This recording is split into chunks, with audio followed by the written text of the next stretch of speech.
ایک ایسی حیران کن داستان جس کو سوچتے ہوئے بھی رونگٹے کھڑے ہو جاتے ہیں۔ ناظرین، کیا آپ نے کبھی سوچا ہے کہ دنیا کے کچھ حصوں میں آج بھی لڑکیوں کے ختنے کیوں کیے جاتے ہیں؟ کیا یہ مذہب کا حصہ ہے یا ظلم کی ایک پرانی زنجیر؟ کیا اسلام نے اس کی اجازت دی ہے؟ اور آخر وہ کون سی وجوہات ہیں جن کی بنا پر مصر، بھارت اور دیگر کئی ممالک میں آج بھی یہ رواج قائم ہے؟ ناظرین، آج کی یہ ویڈیو ایک ایسے موضوع پر ہے جسے دنیا خاموشی سے سہ رہی ہے مگر بول کوئی نہیں رہا۔ ہم بات کریں گے عورت کے ختنے کی، اس دردناک روایت کی جسے کبھی عزت کے نام پر، کبھی پاکیزگی کے نام پر اور کبھی مذہب کے نام پر ٹھونس دیا گیا ہے۔ لیکن حقیقت کیا ہے؟ اسلام کیا کہتا ہے؟ اور یہ رواج آخر کب سے اور کیوں چلا آ رہا ہے؟ تو یہ سب جاننے کے لیے ویڈیو کو آخر تک دیکھنا ضروری ہے۔ اور اگر آپ پہلی بار ہمارے چینل پر آئے ہیں تو روما ٹی وی کو سبسکرائب کر لیجئے، جہاں ہم لاتے ہیں تاریخی انسانی کہانیاں اور حقیقتوں کے پردے چاک کر دینے والی ویڈیو۔ پیارے ناظرین، سچائی کے پردے کے پیچھے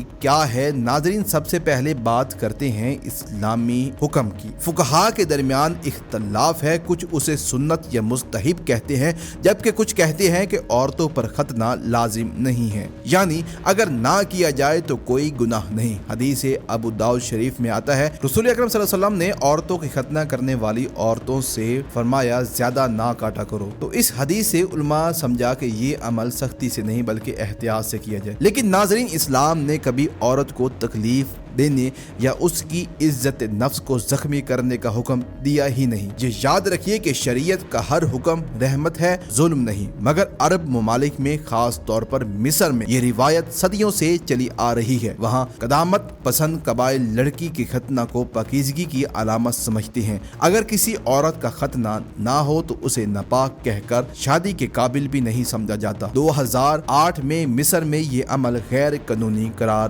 دے دیا گیا۔ اگر کوئی ڈاکٹر کرے تو 7 سال قید، اگر کوئی والدین یا خاندان میں مطالبہ کرے 3 سال قید۔ لیکن قانون بننے کے باوجود یہ ظلم رکا نہیں۔ آج بھی مصر ان ممالک میں شامل ہے جہاں سب سے زیادہ عورتوں کے ختنے کیے جاتے ہیں۔ انسانی حقوق کے ادارے چیخ رہے ہیں، عدالتوں میں مقدمے لڑے جا رہے ہیں، مگر روایت کی زنجیریں اب بھی مضبوط ہیں۔ سال 2020 میں ایک باپ نے اپنی 3 بیٹیوں کو چاکلیٹ کا لالچ دے کر ختنہ کروایا۔ ڈاکٹر گرفتار ہوا، باپ گرفتار ہوا، لیکن ان معصوم بیٹیوں کے دل پر جو زخم لگا وہ کبھی نہیں بھر سکا۔ ایک کمرے میں جہاں دیواروں پر پرانی تصویریں لٹکی ہیں، ایک 7 سالہ بچی خوشی خوشی ماں کا ہاتھ پکڑے جاتی ہے۔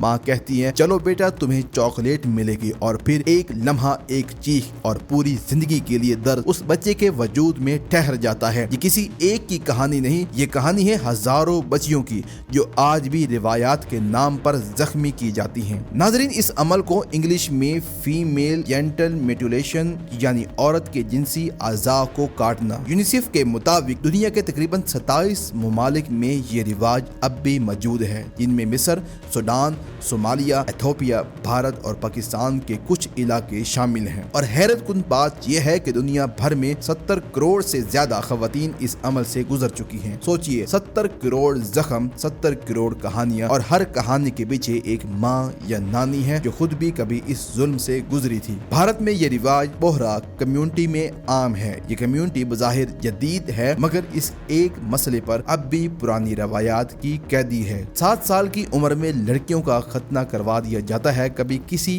دیہی عورت سے، کبھی کسی ڈاکٹر سے، اور کبھی بس اس لیے کہ ہماری روایات یہی ہے۔ ناظرین، اسلام نے عورت کو عزت دی، ظلم نہیں۔ اگر کوئی یہ کہے کہ عورت کا ختنہ اس کی پاکیزگی ہے تو سوال یہ ہے، کیا پاکیزگی جسم سے آتی ہے یا نیت سے؟ کیا دین نے کبھی درد کے ذریعے عبادت کا راستہ دکھایا ہے؟ بہت سے علماء جیسے امام شافعی رحمۃ اللہ علیہ عورت کے ختنے کو مستحب مانتے ہیں، مگر باقی ائمہ اسے سنت ابراہیمی کی دائرے میں رکھتے ہیں اور کہتے ہیں کہ ضرورت کے بغیر یہ عمل نہ کیا جائے۔ اسلام میں عورت کی عزت، اس کی رضا اور اس کا اختیار ہر عبادت سے پہلے آتا ہے۔ یہ دین ظلم نہیں، رحمت ہے، اور اسلام جیسا پیارا دین کہیں اور کوئی ہے ہی نہیں۔ ناظرین، ختنہ صرف مرد پر فرض ہے، لیکن اگر کوئی عورت وقت کہے میں یہ عمل نہیں چاہتی تو کسی کو بھی حق نہیں کہ اس پر زبردستی کرے. یہ وقت ہے کہ ہم بولیں کیونکہ خاموشی بھی کبھی کبھی شرک جرم بن جاتی ہے. دیکھتے رہیے روما ٹی وی، جہاں سچائی کو چھپایا نہیں جاتا بلکہ احترام کے ساتھ روشنی میں لایا جاتا ہے.